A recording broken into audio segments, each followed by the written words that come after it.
Hello, everyone, and welcome to this Zoom broadcast of America United International, or AUI. It is Friday, November 5th, and today I am your host, Dr. Zena Crenshaw Logel.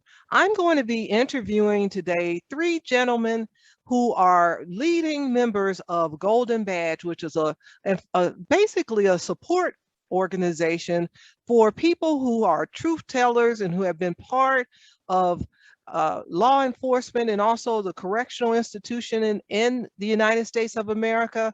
So when we say, where are the good correctional officers? Where are the good cops? We have three of the leading representatives of that very group they're going to be joining us, and you'll have an opportunity to chat with them this evening. You'll meet with them in just a few moments.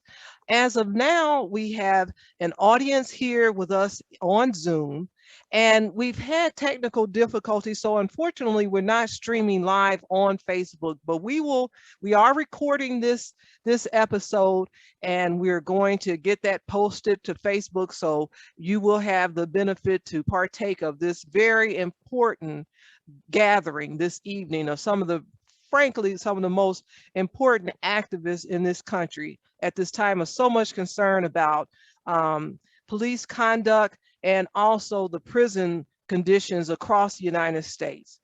Those of you with us here on Zoom are encouraged, let me do a little housekeeping. You're encouraged to use the chat section to comment on our presentation today. So while we're filming, as our guests are speaking, go ahead and feel free to join in and get your comments in the chat section. Most people at this point are very proficient in using Zoom, so they know all about the options that are presented by chat.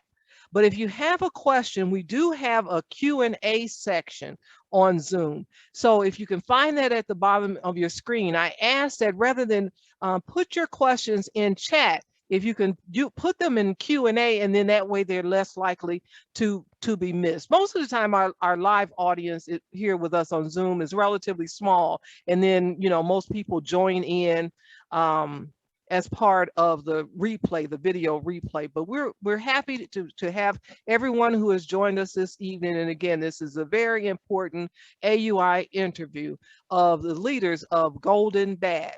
I'm going to be introducing each of our guests. They include former Deputy Sheriff Maurice Morris, former correctional officer, actually a prison administrator, Mr. Britton Mosley Sr., and former Deputy Sheriff Mark Lipton. And interesting, Mr. Lipton is the former national membership recruiter for Golden Badge, and Mr. Morris is the current national membership recruiter for Golden Badge. So we'll decide which of those we should hear from first, look at the past or look at what's going on now. I've warned all of our guests that we're going to be putting them to work just like we have our previous guests, and because AUI conducts what's called a reverse interview. And then how this works is we have our guests share their knowledge and impressions of the America United International campaign. We have our guests share their knowledge and impressions of that campaign, and as a way of getting to know them, and they as we do that before they are actually introduced in any type of detailed way. So, most of the time you have a formal introduction of your guests and then you jump into the topic. So this is our reverse interview. We jump into the topic and then we get to know our guests, and towards as we get into the meat of our discussion, the heat of our discussion, we have a formal introduction of them. The format, the way I've explained it in the past, is sort of like a quiz show meets the Masked Singer, because you don't know much about the guest, but on the other hand, it's like this is your life. So we're going to see how this goes. First, let me get for a moment all of our guests on the screen with me. There you go, Mr. Mark Lipton, Mr. Maurice Morris, Mr. Britton Mosley Sr. And I'm going to, we don't hear as much about what's happening insofar as correctional officers and their difficulties when they try to speak the truth and create public awareness of perhaps questionable policies and practices associated with the prison industry. So I'm going to begin our discussion by bringing in Mr. Britton Mosley Sr.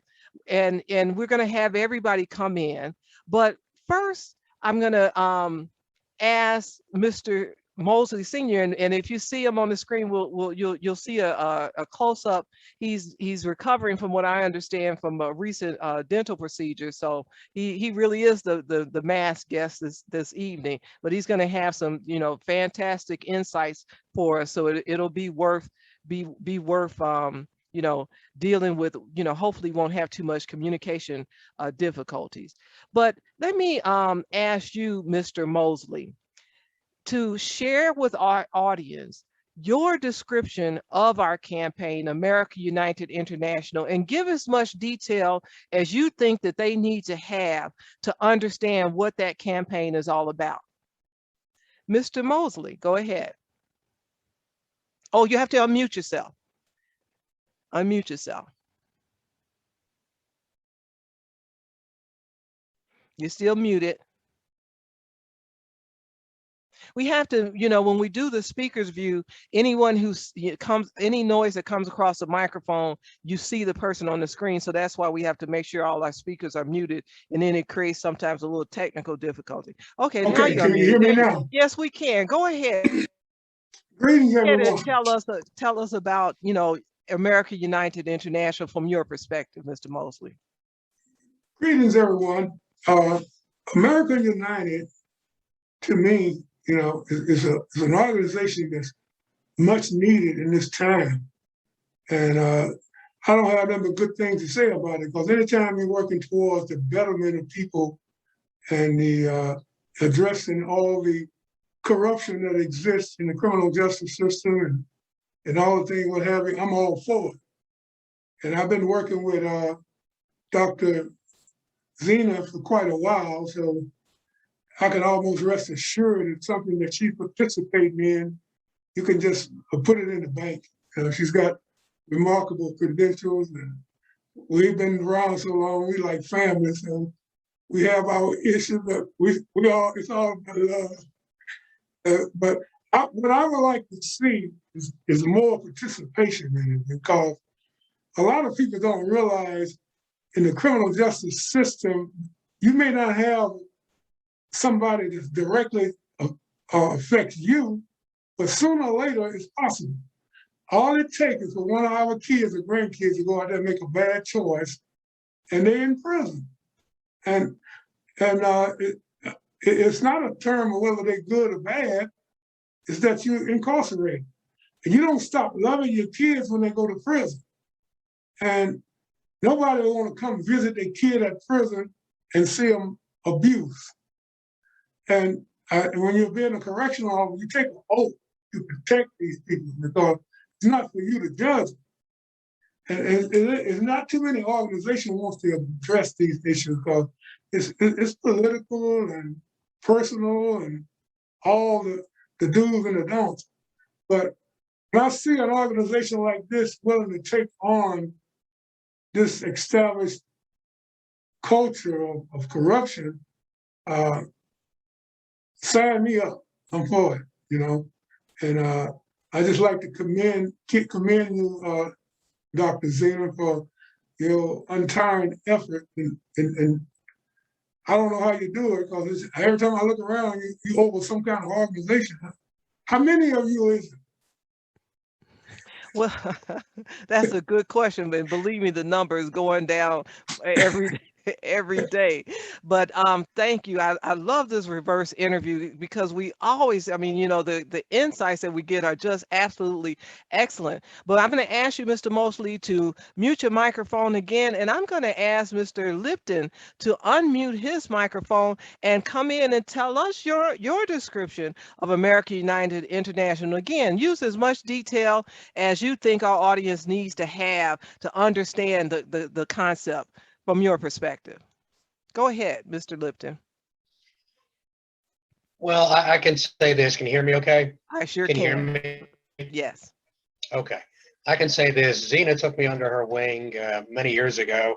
In fact, I may have had a little bit more hair back then, but her big thing's always been that there is no recourse for people such as ourselves on this panel that have, experienced injustice. The court, the judicial system as a whole, and I wasn't too privy to this until it happened to me, but it's a bunch of closed doors. And I think to sum it up, what Zena is trying to do is she's trying to stop these doors from closing, and she wants people to realize that, this is torture. I mean, it's not that you go to the corner when you're a little kid, when you're punished and it's over 5 minutes later. This is a lifelong process, and it needs to, we need remedy. And this is, through what she does, by helping all of us, we're drawing more attention to the cause. And I hope that, sooner or later, these people will start to appreciate that all we want is to be, treated fairly and justly, and pick it up and run with it from there. Thank you. Thank you so much. Excellent insights. And everyone, we're going to go a little longer this evening than usual. We usually go for a full hour, but because we have three such experienced guests with great insights, we're going to make sure we have enough time to hear from them. And if you have any questions or comments that we want to, address on air, we want to make sure we have plenty enough time. So everybody sit back and relax and be prepared to go with us a little further, a little extra mile, but it's all very much worth it. Now we're about to hear former deputy sheriff out of Ohio and our current national membership recruiter for Golden Badge, Maurice Morris, and we would want Mr. Morris to give us his description of America United International. And before Mr. Morris gets started, I want Mr. Mosley to start warming up the pipes, because we want to hear how this campaign relates to him in his personal life and his professional life. So for now, right now, Mr. Maurice Morris. Hey, Dr. Zenia. Hello, Mark. Hello, Mr. Mosley. I'm sort of like Mark. Dr. Crenshaw brought me under her wing also. And I think this relationship has spanned at least 7 years or more. And to see what she was doing then and where she is now, it's huge. She's taken an organization for her passion for what is right and what is fair, and she's now brought it to where it is right now. It's an organization and a message that needs to be heard and needs to be resounded throughout America. Some of these issues need to be addressed right away. And as my colleague said, when these doors starts to close, who's there to open them? I was always told if a door is closed, then a window will open, but a window and a door is closed. So Dr. Crenshaw now has positioned this organization to not only open doors, but also open windows, because redress need to be heard, and it needs to be heard at a level where it makes a difference. So her grassroots organization is now starting to push those doors open. And what we have endured for years, as Mark said, this isn't something that it just happens. You go in the corner for 5 minutes and then it's over. No, it's something that we've had to deal with for an extended period of time without any type of relief. So to Dr. Crenshaw, what you're doing is needed.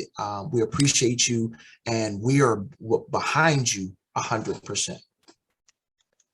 Well, thank you so much. And we just were joined by the president of AUI's corporate sponsor. That's none other than Belinda Parker Brown, CEO of Louisiana United International. So I had now Ms. Parker Brown, I've got Mr. Mosley. They've come in, they all gave great descriptions of America United International. We've got to cut them a check, you know, for celebrity endorsements, every one of them. Plenty of commas, plenty, you know, with a lot of zeros, but you know, with big figures, because they all did a great job. And Mr. Mosley is warming up his pipes to tell us how the AUI campaign relates to him personally. But we're gonna, if you don't mind, Mr. Mosley, if we can just break off for a minute and get a greeting from our fearless leader, Miss Belinda Parker Brown. Greetings to everyone. Thank you all so very much. I apologize for being late. I know that it's so much going on, and Dr. Z was very much aware that we have a very intense trial going on here in Louisiana with a former sheriff that had been in office for over 3 decades that was corrupt. And today was a big day for us, and we're hoping that this whole thing play out in our favor, that this man would be found guilty of all of these things that he have been charged with. So on that note, I am so excited about America United International, that Dr. Zena Crenshaw she have spearheaded this phenomenal campaign, that she is the chief of operation officer, and doing such a tremendous job with bringing all of this to the forefront for such a time as this. That's what I would say. You know, it's always a set time, and this is our time, you know, to set something that this is a historical campaign. It have never been done in this caliber before, that we are taking ground. We are taking it. We're not asking permission. You know, we are taking ground, that this is precedent, that when Louisiana United came out and we decided that we would be the corporate sponsor for America United, you know, and begin to, dissect this whole thing. And I'm just, again, it just, it makes me so happy to know that I have never met a person like Dr. Zena Crenshaw that would be a specialist, an expert. And just talking to her, you know, and her judicial accountability, specialist, and her, you know, the way she have really dissect this thing and know that exactly what's going on here in the United States of America, and how she have moved this thing all the way up to the forefront. And now here we are. So I'm excited, and I can't wait to hear what you all have to say about it. You know, I have quite a few things that I would like to share that that's so important to me, that we make sure that we gain the stability and the support, the manpower, and the finances that we're going to need to make sure that we're not going back, we're going forward. Thank you, Dr. Z, so much. Thank you, and very encouraging words. And we're going to hear now, talking about a panel of specialists, a panel of experts. That's exactly what we have this evening, and it's interesting because you've been in this trial that's dealing with a corrupt sheriff, and we hear a lot about law enforcement, and correctional officers are part of law enforcement, but there are distinctions. And so Britton Mosley Sr. is our leading voice in, highlighting the perspective of the correctional officer and what happens once people have gone through the legal process, a lot of times the result of wrongful convictions and wrongful prosecutions, and then that's when the nightmare even gets worse. So, you know, I'm a bit jumping the gun because right now all we're going to do is ask Mr. Mosley if he can unmute himself and tell us, okay, we've heard about this America United International. We see that it's a solution for the doors that are closed and the windows that are closed insofar as trying to get redress as people, truth tellers, law enforcement and correctional officers, whistleblowers. So what relevance does that have to your personal life and your career? Mr. Mosley. Okay, greetings, everyone. I like to get this in before I start. You know, I'm 73 years old, and I've lived in 7 states, but Dr. Z is the hippest, coolest nerd I ever had to know in my life. she really has a lot of a uniqueness about herself, and this organization just fits her because she's so talented and got so much capability. I couldn't think of somebody that else would be able to handle this. But anyway, that's just my person. I think I'm being biased, but I just wanted to get that in. Okay, you wanted to know how do United fare in with correction? Well, what relevance does this campaign have to your life? You know, we've identified you as a correctional officer whistleblower, but you know, tell us more specifically, what difference does it make to you, and what do you know personally and professionally about, you know, the limits of protection, the doors that get closed that we've been talking about, and the windows that get closed, insofar as you know, protecting the rights of people who are trying to be truth tellers, who are trying to expose correction industry misconduct and corruption. Okay, well, my background is in shipbuilding, industrial. This was my career before I landed a job in correction. I coordinated production on nuclear submarines and all Navy vessels. We built and overhauled them. So I come up from a background where policies and procedures under high scrutiny. And so when I got to working in the prison in '91, I brought that to the table. A lot of management position experience and a lot of life experience.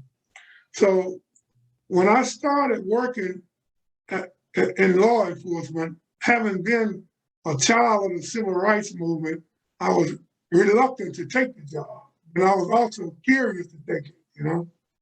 And so, sure enough, I went to the academy and started working there in '91. And I was just blown away. It was like a step back into time, what was happening out there, you know. Inmates was taken out of the dome at night and taken out and beaten, you know. And I reported this, but that wasn't all they were doing. They was doing terrible things. Let me give you a classic example. It was a young guy. They had took him out in the back in the rec area, and the guy, I saw smoke coming from the rec area, and here a young man was out there with his clothes had been set on fire on the concrete, and he was in his brief, and he couldn't have been no more about 21 years old, and he was just terrified. And my mind was blown. So I wrote this incident report up, and they handled it like it was just like another day in the office. And so it escalated from that. Everything that they would come to my building, want to take an inmate out and give him a attitude adjustment, and then want you to log it in the log. And so when you do something like this, you part of that liability. If I take that inmate out and something happened to him, I would be a co-conspirator in that. And so I wanted to make sure that I covered all my bases, and I became a target. You know, they considered me as an inmate lover. All I was doing was complying with, by me coming from the background that I came from, I read all the 466 policies and procedures, you know, that they had to offer, you know, and this is guidelines by the Accreditation Association. So I followed all the rules. You know, one particular policy said that you're supposed to report any type of corruption or mistreatment by fellow officers. So I was in compliance with, and who signs off on that is the Commissioner of Correction and the Attorney General. The Attorney General in Mississippi is a lawyer for the Department of Correction. So I was fully in compliance, but they came after me, and I was just constantly under harassment all the time. And then one day, Mr. Mosley, if I can interrupt you, because you've set the scene, you've done an excellent job of setting the scene. So what I'm going to do, if you don't mind, I'm going to have Mr. Morris come in, set the scene. Then I'm going to have Mr. Lipton come in and set the scene. Then I'm going to have you all come in and give us a little bit more update about once you became a target, you know, that nightmare, and how well or how poorly the legal system affected you all. Now, Ms. Belinda, you weren't here earlier when I confirmed for the audience that we're going to go half an hour longer. So we're not, you know, we're not cutting off at the top of the hour as we usually do. So we should have enough time to hear all that we want to hear from these three guests. But I'm going to try to make sure we break the information down in segments so everyone can get a clear picture of what you all, the ordeal that you all have gotten to. And then I want to have time for us all to get on the screen and chat together. So we gotta, this is very ambitious, but we're gonna try to get it done. So Mr. Morris, if you can come in, and again, we're trying to get a sense of what does this America United International have to do with you? Why are you even concerned? Well, I'm concerned and how it affects me because in my position as a former deputy, and at the time I was a part of our union, and to cut straight through the fat and get straight to the meat, the current sheriff at the time interfered in our union election. I got information that he did. So what did I do? I did just what Mr. Mosley said. I, send it up the chain of command. And instead of them looking at what the sheriff did, they turned their attention on me. And I suffered at the hands of a retaliatory sheriff and his command. What you're doing is giving us a platform that we can address what happened to us. Even though some of us have gone through the court system and didn't get any relief from them, we understand that, at least from my perspective, they all washed each other's hands. What's the old saying about corruption? It's absolute just corruption. You know what I'm saying? So going through that and having to deal with that, no support. Zero support. No one to turn to other than lawyers. And when you turn to a lawyer, they want to get paid. But there was no grassroots organization out there to take on whistleblowers who called on command and those that sit in leadership position into question for some of the things that they do. So it is important and it's vital that this organization gets the momentum that it needs to make a difference right between the lines. And that's in a courtroom. That's before a judge. That's before those who make those decisions. So again, I can't thank you enough. I can't thank Ms. Brown enough for the efforts that you guys have put into this to make it not only legitimate, but make it real. Thank you so much. Now, we're going to do the same thing with regard to Mr. Lipton. Go ahead. What does this have to do with you and your life? Well, I won't take up too much time. A lot of my situation, you've got all over the internet, so people can kind of get up to speed there as far as how the retaliation went against me. Basically, in short, Zena, obviously, I was retaliated against. The FBI even commented on that fact because I turned in corruption in my department. But I think this organization, to put it, I guess, mildly, the best thing I could say about it is it just exposes the injustice. I mean, we're living in a time where people are becoming so boisterous about things that are going on, and it needs to be exposed. I mean, it's not just me crying foul. I've got these two other gentlemen here that, did the right thing, and I commend them for doing that. And the result was, look what happened. I wound up going to jail for something I didn't do. But I'm going to say, early on, you kept telling me all along, Mark, the judicial system's not going to give you relief, and you hit it spot on. You were right. That's not the proper avenue to pursue. I think America United is going to give us a better platform, because the justice system has this mindset that once you are accused of something or convicted of something, doesn't matter whether you did it or not, they're not there to give you, redress. They're not there to help you. They don't care. It's just like, you're herding a bunch of cows through a corral. It's just a repetitive process, and it needs to stop. And you were right early on about everything you said procedurally, because the system failed me. I'm done with the judiciary side of things. I can't go any further. So, are they accurately describing the situation, Ms. Parker Brown, based on your experiences with the legal system that you see? They were doing the right thing. Mr. Mosley, in the context of the correctional industry, Mr. Lipton and Mr. Morris, with regard to law enforcement in different states, they became a target. And even though we're going to ask them more detail about their personal experience with the legal system, and I know I've read Mr. Mosley's book.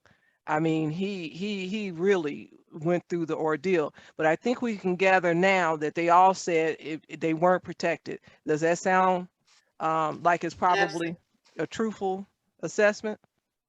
Absolutely, Dr. Z. We can almost wrap them up as experts right along with us, because I mean, when they can see it so clear, crystal clear, that, after you done went around and done everything right, the fix was in. And it was not going to give you any kind of relief whatsoever. And the saddest thing about that is when you spend so much money for the pursuit of justice, but then you still wind up going to prison or going to jail for something that you did not do. Mm-hmm. Well, they certainly tried to send Mr. Mosley to jail, and I'm going to ask him to tell us more about his ordeal, because what's the exception with Mr. Mosley? He actually did get, I think it was the FBI investigation. He got more responsiveness than most people do, and it was just a whitewash. But let me ask all of you all this question: Is it time? America United International is based on the Declaration of Independence. And I had not read that instrument in a long time, but the signatories to the Declaration of Independence at the time, it was 13 states that that comprised the United States of America. They were supposed to be colonies of Britain, and the signatories declared that, given the tyranny of the King of Britain, that when the government becomes an undue threat to the life, liberty, and property of the governed, they spoke in terms of religion, that it is your godly obligation, let alone your right to. They talked in terms of setting aside that government, but they also said it is your right to change the terms of government, and that's what America United International is doing. There has not been relief with regard to this weaponization of the legal system, and you're going to, as going to become more clear as time goes on, our government has not answered, our cry for protection from these abuses of power. So are we being too hasty? Is it too hasty to make that declaration of independence that we, at this point, our right has been triggered to change the terms of government, which is what AUI is doing? We're trying to go to the U.S. Supreme Court and carve out a solution for ourselves. If you can just give me, and maybe just maybe a sentence, are we being hasty, Mr. Morris? Dr. Z, before Mr. Morris say anything, I want to say this, because that, when you say, are we being hasty, I would say that when it comes to these type of travesties, this tyranny that, people are getting their children taken away from them. They're getting all of their possessions, they're going to prison for things that they did not do, and, all is so sad because that you got the judge, the prosecutor, the sheriff, your lawyer that you done paid money to are all in cahoots. I mean, when you see that your government is doing this to you and there is no relief, yeah, I know for a fact it's cold blue. It's cold blue. It's time out for this. So go ahead, Mr. Morris. Do you agree, Mr. Morris, or should we give it a little bit more time? Have we not? Maybe we could suffer a little longer. What do you think? I think the suffering is over. As I said earlier, power corrupts, absolute power corrupts, absolutely. And I don't think that we should wait another moment, another second, another week, another year. The progression of this movement should continue. Our grievances must be heard. What my colleague, Mr. Lipton, what my colleague, Mr. Mosley has gone through, and what I've gone through needs to be heard. It has to be redressed. Go ahead. What about you, Mr. Lipton? I'm going to let Mr. Mosley have the last word because I think he's talking about, I think he dated us back to the 90s. So I'm interested to see whether he thinks we've waited long enough. But go ahead, you tell us what you think, Mr. Lipton. Are we being, are we jumping the gun? No, silence is not necessarily golden. I think it's time. I think people are more receptive to the word. I mean, it's obvious. You watch the news. People are just sick of the injustice and they want something done. And I think now is as good a time as any, to get on the bandwagon and start pushing these things through that need to be addressed. I mean, we're talking about people's lives. We're not talking about something you can put on a shelf and it could say stable there for 10 years. We're talking about my two coworkers' lives over here. It's hard. It's very hard to be in this position and have no avenue to go down for help.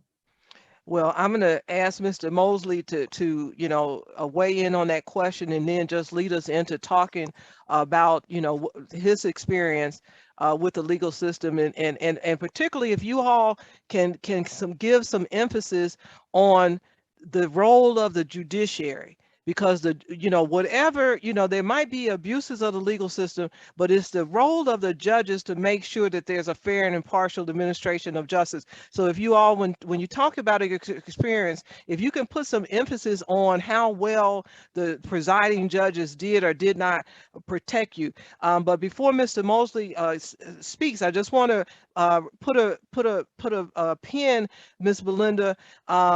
I want you to really, bring it home for the people out there who are watching this campaign, as opposed to joining this campaign as it relates to what we've heard so far, that the time is now, and whether watching is what people should be doing. Okay, no further ado. Mr. Mosley, take it from there.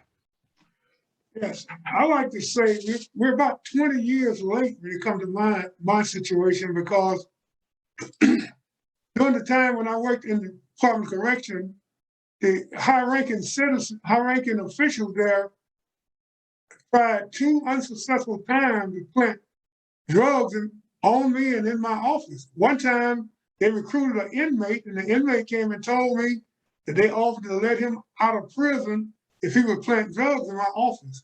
And I'm talking about the superintendent of the prison, the chief of security, high-ranking official. And this kid was one of the most courageous kids. I haven't talked to him in years, but he wore a tape and recorded them actually plotting on what he was talking about. And so I filed a complaint with the Justice Department and the FBI investigation, I'm thinking that they was doing a real vital investigation when they was plotting to plant drugs on me again, you know? And the way it's structured, the FBI is resident FBI agent. This agent was a former Mississippi Highway Patrol, and he was friends to one of the co-defenders, or co-conspirators in this thing. And it got to the point where it was just impossible to work in that toxic condition. So ultimately, I resigned, constructive termination, actually what it was, but I filed a lawsuit and went to court. And I want to show you, I was under the judge that presided over was Charles Pickering, okay? And his office was inside a federal building. So I filed a complaint with my attorney, my congressman at that time, was Gene Taylor. And he requested an FBI investigation. And his office was right across the hall from Judge Charles Pickering. So his assistant, Jerry Martin, actually was all right to let Judge Pickering listen to the tape, and also gave him a bunch of information. This was a judge that was going to be presiding over my case. So he saw all this evidence prior to me going to court, in his courtroom. And when I got to his courtroom, the guy that's on the tape, he was one of the person that's on the witness stand. And having heard that tape and that guy's testimony, Judge Pickering suborned perjury, because he knew the guy was lying, and he obstructed justice because all the evidence that I gave them, they did not put it on the exhibit list. And when the inmate got ready to speak, Judge Pickering had the jury to leave out. Then when they come back, my late friend was a warden. When he testified, he had the jury to go out again. So all 3 of my witnesses, the jury didn't hear them. And this guy knew that testimony that guy was given, he was lying. So that's the subordination of perjury. This is a federal district judge that when he came up for confirmation to go to the 5th Circuit, I opposed it and provided them with the NACP and everybody with all the information. And as you know, he didn't get the nomination. Okay, this is just what's happened to me at this prison down in Litchfield, SMCI. So when I quit, Jimmy Fancher talked me into coming back over there to this newly built private prison to help him get it accredited. And when I went over there, we worked and we got the prison accredited. The private prison industry and all these people that are having to deal with them, they came after us. And they was trying to convict us and put us in prison for something that we didn't do. And again, we went through the court system. He went through a court down, a state court judge. And I went through a federal judge, but the federal judge dismissed my case. Judge Storick and Judge Center, federal judges. So I appealed it to the 5th Circuit. And mindful now, at the time when I appealed my case, Charles Pickering was part of the judge's roster because George Bush had appointed him on absentee a nomination. So when my appeal went before the Fifth Circuit, they ruled in Marion Walthall Correctional Facility where I was working for in their favor. Because had they ruled on it, Pickering would have come back in the picture because originally when I filed these EEOC complaints and got a favorable ruling, Pickering was a judge that was assigned to my case. And when he asked my lawyer, was this the same Britt Mosley down in Greene County? And so when he found out that it was indeed, he recused himself from my case. But the person that took it was another Ole Miss graduate, a lawyer, and he dismissed the case. Named Starry. Now let me stop you right there, Mr. Mosley, because I mean you've already bowled us over with the details that you've got, and I hope people are listening. You know, I'm going to have Mr. Lipton come in and talk about his experience with the courts. But you know, there's so many people that when Miss Belinda and I try to try to tell them about, you know, what's likely to be effective. They haven't heard these stories. They haven't gone through these ordeals personally or by encountering people like you. So it's so important for people to hear how justice can be derailed in so many different ways. But let me let Mr. Lipton come in, if you don't mind, Mr. Mosley, and talk about his experience once he actually made it to the courts. Mr. Lipton, go ahead. Well, if ever there was a definition of a kangaroo court, I guess I got to experience that firsthand. You know, ultimately, I got no relief. I maintained my innocence. As some of you know, I've even passed polygraphs with former FBI agents saying that I was telling the truth. It didn't amount to hill of beans. Nobody cared. I kind of felt like they knew what they wanted to do before I got there. Again, going back to the FBI, and I have documentation of it, the FBI agent that was kind of snooping around even made the comment that he felt my prosecution was retaliation for turning in corruption. Now, I don't understand why nothing has been done, because that's a pretty serious accusation. It's definitely color of law violation, which they're supposed to act under. But I ultimately got no relief, ran out of options, and I've been fighting this thing for about 12 years now. And I ran out of options about 2 months ago. Had my final day in court. There was still some DNA evidence, as you know, Zena, that would have, you know, either proved or disproved what happened that evening.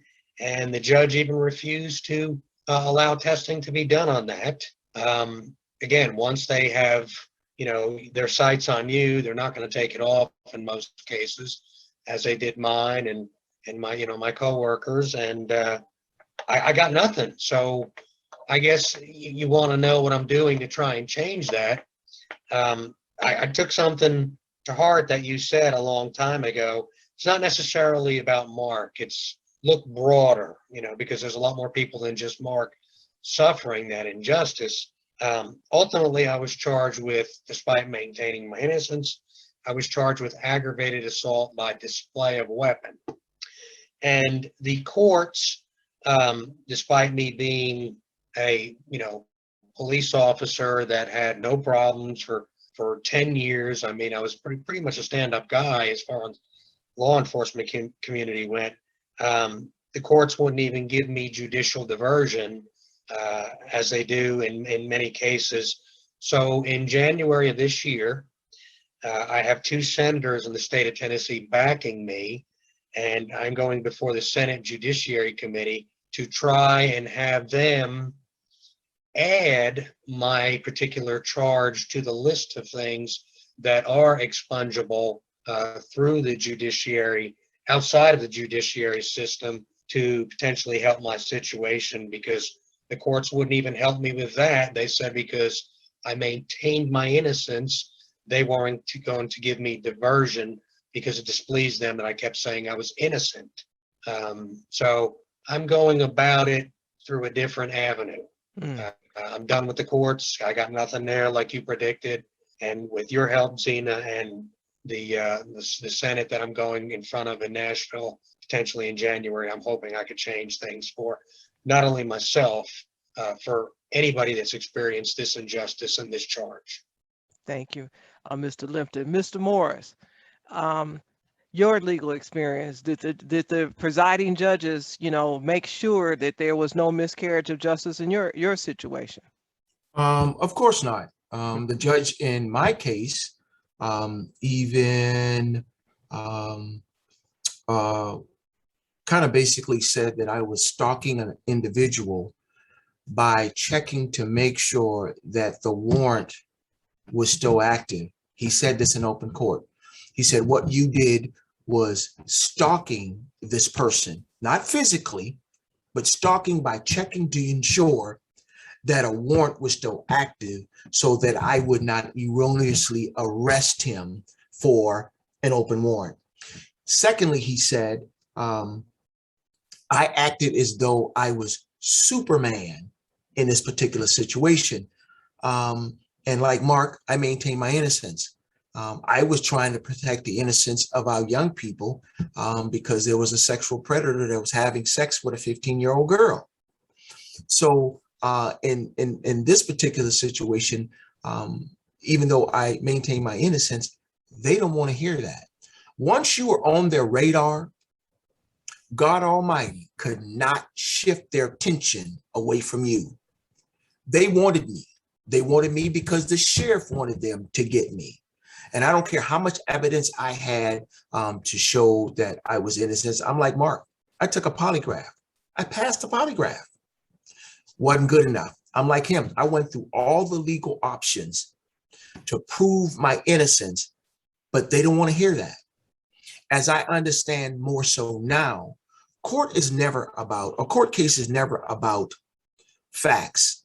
It's about who can tell the better story, the prosecutor or the defense. I'm like Mark. I went to the FBI. I did the exact same thing. They weren't trying to hear it. They didn't want to have nothing to do with this at all. So my legal situation and the judge that handled that, I believe the judge was out of order, number one, and I believe he had an axe to grind, and he grinded because of his association with the prosecutor and the sheriff at the time. They all colluded together. So it again, how do we get relief? Where do we go to get relief? Well, go ahead. No, finish. I'm sorry. Go ahead. No, the criminal justice system, I believe, can work, but those people who are in positions don't allow it to work because they come to court with their own biases, and it shows. It comes out. Now, they will try to explain it in a legal term of why they do some of the things they do, which does not make any sense. But I believe the criminal justice system works, but those that are administering the criminal justice system, punishments and whatnot, they come with their own biases. Okay, well, Miss Belinda Parker Brown, the solution used to be take it to the court of public opinion. And this, we have Zoom, we have all these platforms. Isn't that enough? Isn't that enough to trigger some type of corrective action? Absolutely not, Dr. Z. Throughout my experience is that, you can jump up and down, you can rally, you can protest, you can, I'm listening to what, our guest is saying. You can maybe even go to the legislator, have dinner with the governor, but truth of the matter is that, when there is no adequate redress and the fix is in, from the governor's office on down, it's like what Maurice just said. It's like they got a red flag on you. You can file all of this stuff. You can go all the way up to the highest court in the land, the Supreme Court. And it's almost before they even get your stuff, they know it's coming. And they already have made the decision to ball it up and throw it in the trash. So the answer to your question, when we say that when these type of things are happening and you have evidence to prove your innocence, they don't want to hear it. They're not hearing it. So there is no adequate redress. There's nowhere for us to turn. And that's the reason why AUI is on the scene, and we're calling for a FEMA, a federal emergency management agency that will be able to give us a space, a place that we can go and have our cases heard. Well, let me get, I'm sorry. Go ahead, Dr. Z. You know, I'm going to get everybody on the screen because I want, and Mr. Morris, I see he had to step away for a moment. So this, they're not interested. They're throwing it in, taking our papers, throwing them in the garbage. You can get an FBI investigation. You can go to the highest court in the land, and there's nowhere to go. So let's talk to the people who are hearing this video. And we're gonna lean quite a bit on Ms. Parker Brown's input, and then I can chime in to the extent that, you know, anybody wants a more kind of legalistic analysis. But I want all of us to speak to the audience who say, okay, it's so bleak, so why should we have any confidence that American United International is going to make any difference? Isn't it going to be just another effort that gets ignored? You know, if you all can see who wants to take a first shot at that. I don't know if you can, at the bottom of the screen, you can see where you can raise your hand. Ms. Belinda, do you want to take a first stab at that? If you all can look at the bottom of your screen, you can see where you can raise your hand, and so we won't talk over each other. But who wants to take a first stab at that? Ms. Belinda, you want to do that, or you want one of our guests to take a stab at that? You know, what do we say to our audience who are saying, yeah, they don't listen and they're not going to listen now? I have my views. What are yours? The first thing, Dr. Z, I'll take a shot at it, because the first thing that, you know, when we say that there is no place to turn, that the fix is in, then who's going to fix it? Who's going to, you know, listen to us? Who's going to hear us? So if it's nothing there, then what do we do? And what we're saying, that here in the United States of America, that the organized deliberate abuse from the legal system is beating up on us as citizens. You know, it's being weaponized against us, destroying us, a people here in the United States. And our government is turning a blind eye. Our government is the one that, you know, allowing this to happen to us. Yes. Then what do we do as a people? And I say, we have to stand on the Declaration of Independence, that the power is with the people. We are the people that have the power to stand up and change it. And that's why AUI is on the scene. Okay. Anybody else want to chime in? Mr. Mosley? Yes. I want to bring this to people's attention. You know, we often think when we hear the Justice Department that we're going to get justice. But the way it's structured in Mississippi, members of the Justice Department is part of the resident Justice Department people. And they got friends and they're part of the community. So you're not really getting a group coming down from Washington like they used to do back in the civil rights days. You got good old boys that's right there in the Justice Department. And they're gonna do a compromise investigation every time. The guy that investigated my case, named Linton Rice, he was friends to one of the guys that's on the tape plotting to set drugs up on me. They was in the highway patrol together. So you're gonna get a biased investigation. I had to go through 2 bankruptcies. I have all kind of post-traumatic stress syndrome. I couldn't get a job anywhere. Still came. I had a grandson, 31 years old, to die a few weeks ago, and he left 3. I got 3 great grandkids, and I haven't been able to get any generational wealth to leave these kids as a result. You got my book, Dr. Zena. You see in the back of that book, well, that superintendent, the same guy that was trying to set me up, wrote a letter about, well, I couldn't get a job anywhere. I even started a business. They took the business from me down there right now. And so, you know, it makes you distraught. You know, you have to be real strong because your mind goes through some dark places when you go through what I done went through. Right. I'm just glad God got me through it because some of the thoughts that have been in my mind, I wouldn't dare even repeat it. Yes.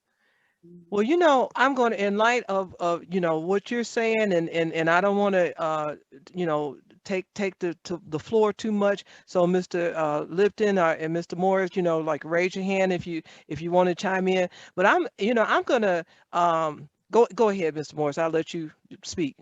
Yeah, what he just said, it kind of breaks my heart. It really does.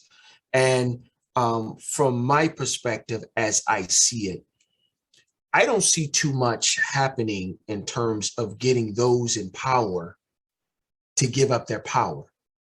And let me tell you what I mean. So if we're fighting to get some type of power, those that are in power gonna have to give up some to give to us in order to fight against them. So if you got the power, they are afraid that if we get the power, how we're going to use it and who we're going to use it against. Yes. You're exactly right. And you know, Miss Belinda talked about the Declaration of Independence. And Mr. Lipton, don't let me you know, shortchange you. So let me know if you want to speak. She talked about the Declaration of Independence, and that's what America United International is. We're declaring that our government, when you are a target, because, you know, maybe you're a whistleblower or for whatever reason, the legal system becomes a weapon that's used to deliberately violate your rights. Then we have, you know, that has triggered our right to change the terms of government. So there's a treaty that the United States is supposed to obey that makes sure that we have effective avenues of redress. They have been determined by the United Nations to have violated that treaty. And so now what they're supposed to be doing is setting up this FEMA, like Miss Parker Brown said.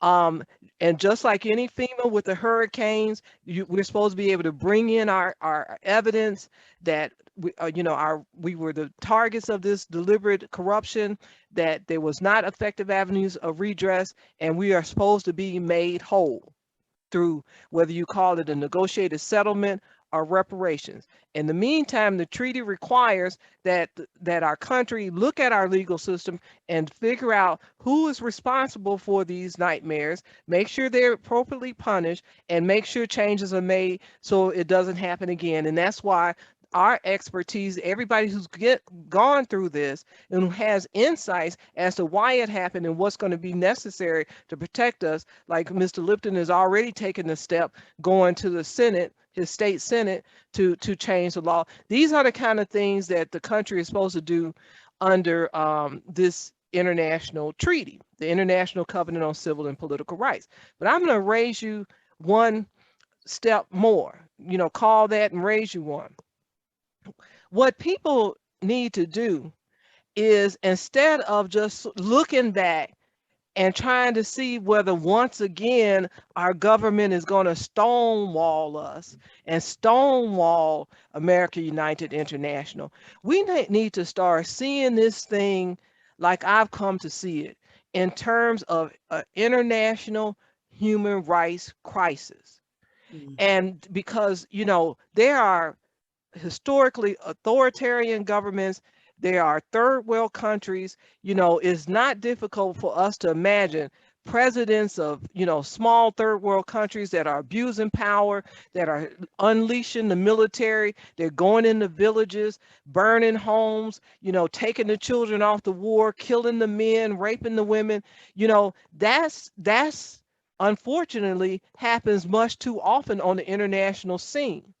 What the people who are the targets of this, you know, weaponization of the legal system needs to understand is that it's not people in military gear going in and burning down a village, is lawyers in expensive suits and people wearing black robes who are dispatching this terror and coming in and not burning the village, but burning up our lives, burning up, you know, the inheritance. You, Mr. Mosley, talked about not being able to have a legacy for his great grandchildren. We have to realize that we have to see that analogy, and we need to deal with our situation in the same way that we see people across the country dealing with this type of human rights atrocity. Our country is failing to protect us. And we have to, instead of just, you know, falling into despair and saying, okay, well, you know, if I see that America United, they filed these papers and that didn't get anywhere, we have to not take no for an answer. We have to, on an international scale, draw attention to how our country is allowing its own citizens' rights to be brutally violated by people who are in government. And it's a direct violation of these human rights treaties. And we need to call foul on a global level, because, you know, America is going around and it's the beacon in the West, and we need to get the truth known, and not on an emotional scale based on objective evidence, call in this global scrutiny, because it does have an effect. A lot of people say, well, the United States can't be, you know, pressured into doing anything, but they do not have the flexibility to go around the country, go around the world, and pressure other countries for the sake of national security and global stability, while at the same time letting its own citizens be persecuted, psychologically tortured at the hands of sitting judges. That is not going to fly as well as a lot of people think. And if people would stop giving up and folding and, oh, I knew that wasn't going to work, and let's just stand tall. And if our domestic advocacy doesn't work, we ratchet up our international global advocacy. We got the United Nations. They have given us historical rulings in our favor. They're ready. They're waiting to back us. It's us who are basically, you know, giving up. I don't know if that's a fair way to say it, but Mr. Lipton, go ahead and speak.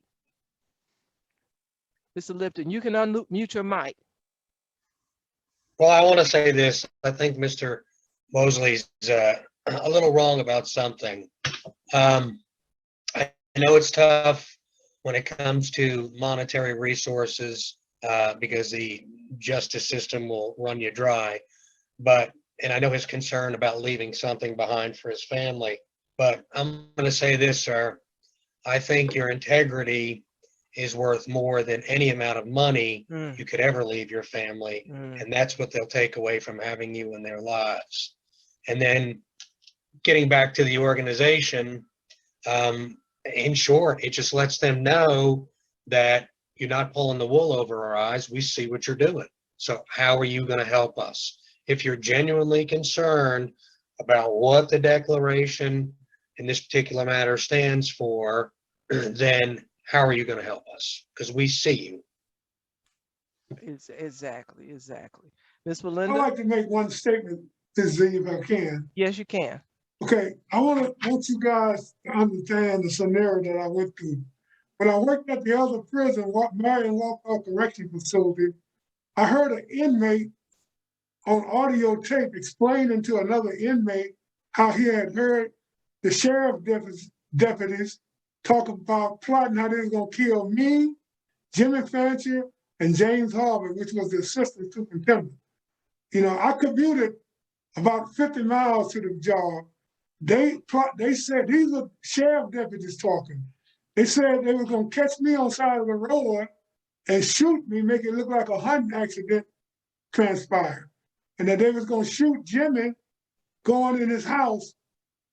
And the other guy, he hunted a lot, and he was going to his shooting house, and they were going to shoot him in the shooting house and put marijuana out there like it's a drug transition went bad. This is the kind of thing I had to live with from day to day. I almost made a tragic mistake. The day I heard that tape, I was driving home that night, and something told me to go a different route. And when I did, I was on a dark road. This is the country Mississippi, rural Mississippi. And all of a sudden, out of nowhere, blue lights and lights was flashing on me on this dark road. My first thing was to think that this was it. So I had my gun on the seat. I had knocked it off of safety, you know? And when the state trooper got out the car, he went to the passenger side. I thought that was unusual. And so I'm sitting there, I'm thinking this has got about to be a shootout. And he asked me, did I throw that beer can out that was on the side of the car? And I told him to pick it up and see. And indeed, it wasn't no can that I was drinking. But he came around and talked to me. When I got to talking to him, I knew his uncle and a lot of other people. And I told him I was a sheriff deputy. He called over to the sheriff department. They told him I didn't work for the sheriff department to arrest me and take my badge for impersonating the police. But I often think about this. I never told this story publicly. I could have killed that guy out of just paranoia. Yes. You know, and he not that it made a difference. He's a black guy, but it haunted me because I was seconds away. I had committed to this is how it's going to end for me, and it's going to end. You know, this is just what these people drove me to. Exactly. And see, this is the type of, I work with people on who are international human rights activists, and they explain to me that the challenge for the American people is everybody around the world thinks that while yes, we have challenges, we have injustices, we have human rights violations, that basically we have it easy. And people need to realize the extent of the persecution and the psychological, if not physical, torture that can come under color of law. And then another thing people say is, okay, well, the United States they don't do what anybody else, they don't care what scrutiny they get.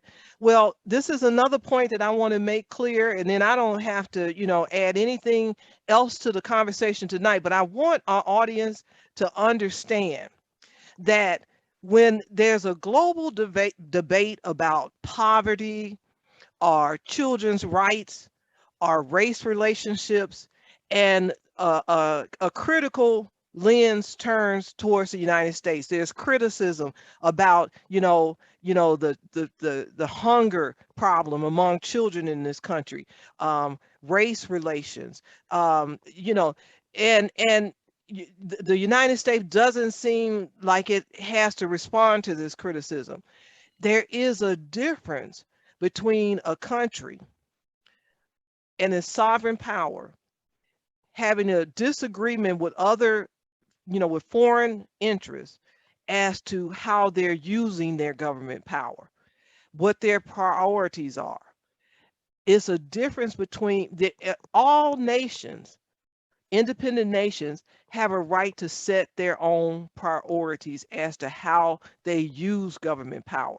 And so in the United States, when it talks about race relationships and about how well or poorly we're protecting LGBTQ youth, The United States will say, we're doing the best we can. We're setting the standards across the world. We're not perfect, and we're gonna make things better. That's the appropriate response when the criticism is how you're using government power. We're talking about abuse of government power and the government turning a blind eye to American citizens being persecuted through their own court system with the cooperation of presiding judges. The United States cannot say to the world under those circumstances, mind your own business, because there is no public official who has the authority to okay that. It's treasonous to turn a blind eye. That's why we've made our report to the International Criminal Court and asked that President Biden be investigated for crimes against humanity, because he has refused to even acknowledge our correspondence where we basically said, what are you going to do about this situation?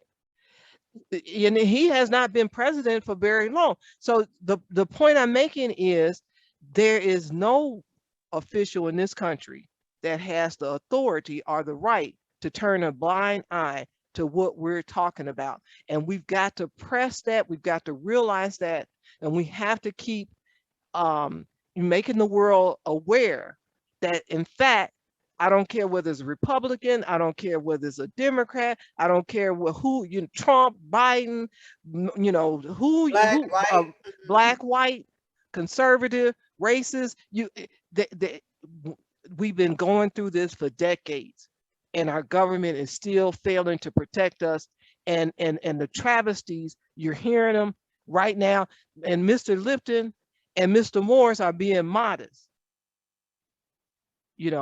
because if they tell you about their hardships, because what they did to Mr. Lipton with a blemish-free, no blemishes on his record. He had a wife, 6 children, if I'm not mistaken, and they fired him. Mr. Morris went to jail for trying to protect children from known child predators. The suffering is tremendous. And we've got to stop folding and stop saying, well, America United International, well, I'm going to see first how far they get. No, we've got to say, no matter, we're not stopping until we get justice. Okay, I'm shutting up. Ms. Belinda? Dr. Z, you have led the way and secured this historical UN support for America United International. I want you to elaborate a little bit on that, because, people need to understand that our ultimate objective for America United International is to end the enforcement of America's ICC PR. And the campaign, they have to understand that this campaign is for all of us. It's for, how can I say it? It's for all of us that have been victims of this sort of treatment. And see, one thing is that people cannot stand on the sideline and spectate and wonder whether or not this going to work. And then come back and say, oh, that didn't work. What you gonna do now? And back and forth.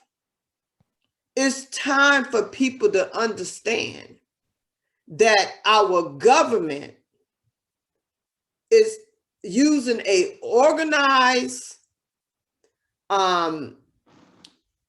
organized legal system, organizing and deliberately, doing this to us because they got it wrong. Now listen to that. They have it wrong because the power is with the people. The courts belong to the people, and it's our government that works for us. And we cannot stand by and let them just beat up on us and do whatever they want to do because they got it wrong. Exactly. Exactly. So Dr. Z, elaborate on that, because that's the good news, that AUI is here to enforce the ICCPR. And we're saying to the president, you will not betray us. You will not blatantly disregard us. We are not here to ask you for your permission. We want you to do your job. Protect the United States citizens from this type of organized legal abuse. Well, I got everybody on the screen because I want everybody, all our guests, to feel free to chime in and ask us questions or make comments. But you know what has happened is we got to have a perspective of just adjustment. We got the United Nations to give an unprecedented endorsement Yes. that the United States is not adequately protecting us. That's historical. There are all kinds of powerful people who have gone to the United Nations. People all over the world are going to the United Nations competing for their attention, help us. And they took the time in response to correspondences we sent. And I'm a United Nations civil society insider. And the word was they don't even listen to you unless you come in big. And at a time when our campaign had like 800 likes on Facebook, they took a time and issued a ruling that said that the great nation of the United States was not adequately protecting its citizens from judicial conduct. That should have been ridiculous, but they said it. Now, we got a letter last month, at the end of last month, from the International Criminal Court. They said, we received your complaint, your request, your investigation request, and we're not writing you to say that we are going to investigate, but we are telling you that we are going to consider what you submitted, and we will give you a written determination. We will explain what we decide. The world is watching. The world is saying that we will back you all up. But they're not going to, the United Nations, the International Criminal Court is not going to fight this fight for us while we sit back and won't even click like on Facebook because we're trying to decide whether America United International is worth it. Well, let's see. Well, I have so many people say, well, what is the United Nations going to do? They've done it. They've backed us up when we said that there was a problem. Now they are not going to send in troops and force the people while we sit back and do nothing. The International Criminal Court has done it. They wrote us and said, we are going to look at what you submit and we're going to explain to you our decision. Now, we got, everybody's from Missouri. Well, let's wait and see what they say. They are not going to fight this. This is our country. And all types of people around the world are being persecuted, are being slaughtered at the hands of their government, literally. They are not going to fight this fight for us while we watch and see and decide, whether it's worth it. And Miss Belinda can, and all of you all can speak to this. You go and you get this unprecedented victory, and everybody looks at you and says, okay, well, I'm gonna wait. It's like playing it's like the bar, people keep moving the goalposts, trying to decide whether it's worth it to stand up and protect ourselves. We sacrifice, we create America United International, we articulate the problem, and everybody sits back and, well, now let's see how far that goes. That's what we have to move away from. We only got about another minute to speak, and then I'm going to have to talk about our next interview. Can I ask one favor? Yes, go ahead. And then Mr. Morris has his hand up. Would you see if you can get the UN to critique my books? It tells everything that I've been saying tonight is collaborated in my two books. We've got to find a venue we've got to find that effective avenue of redress so that this pressing information, this critical information, you are our expert on prison industry corruption, but we've got to find somebody who will stop saying, get out of here, I don't care. So that's what AUI is about. Mr. Morris, we're going to push it. We're not going to wait until anybody says they want to hear it. I told you, we're gonna pull your evidence together, and we're gonna start taking it to the International Criminal Court if necessary, taking it back to the United Nations. We're not stopping, but we can only do so much by ourselves if everybody is just watching us. Mr. Morris, can you take about 30 seconds to make your final point so I can talk about our next interview? It's going to be less than that. Someone in the audience had their hand up, Miss McGowan. Hopefully I'm pronouncing her name correct. She had her hand up. Okay, I'm not seeing it. I'm not seeing. I've been monitoring the chat. Yeah, it was up. Maurice, I would like for you to elaborate on how we move forward, in this endeavor to make sure that we get the sustainability, from all the naysayers, because they out there, they watching us. The establishment is also banking on this not, taking a flight, Exactly. Right, I understand. Real simple. We have to remain united. Mm-hmm. We have to remain united.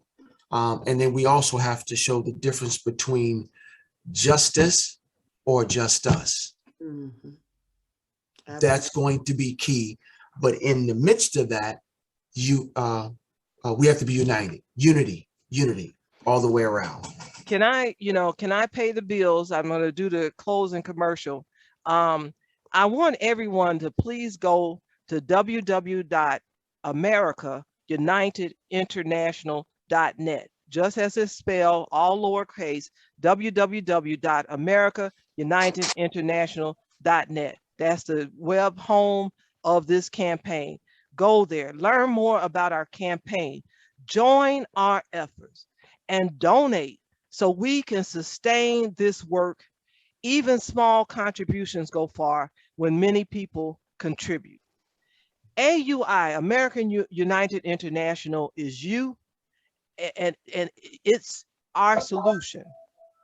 And it's our job to sustain this campaign. None of us caused organized abuse of the U.S. legal system, but working together, as Mr. Morris has indicated and everybody has agreed, we certainly can solve that problem. Now, our next riveting, if I have to say so myself, America United interview will be Monday, November 8th at 7 p.m.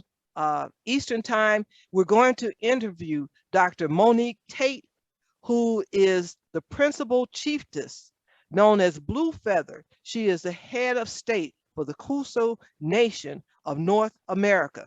And she's going to be talking about the connection between America United International and indigenous rights, health, healing, and education. We've gotten to the bottom of the hour. We can add another minute or two because our recording got delayed because of technical difficulties trying to Facebook Live.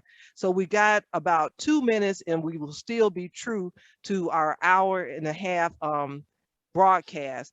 Ms. Belinda, will you go ahead and close us out for the evening?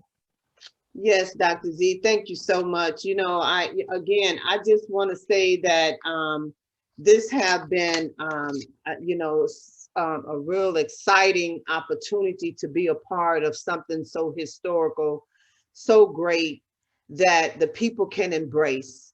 I love the fact that Maurice said that, it's going to take unity, but more so than that, it's going to take all of us understanding that we as a people have a right. It is our right and our duty to change the government when they have committed treason against us, when that this is tyranny against our, our families, our loved ones, and that we are suffering. People are suffering. Lives are being destroyed. Families are being torn apart. People are getting all of their possessions taken away from them because we got a corrupt judge. We got a corrupt prosecutor. Law enforcement, are going around, like we heard here, planting drugs just to destroy people's lives. We're saying this is code blue, time out. We're pushing the red button. America United International is here, and we're not going anywhere. We have your chief of operations, Ms. Belinda, who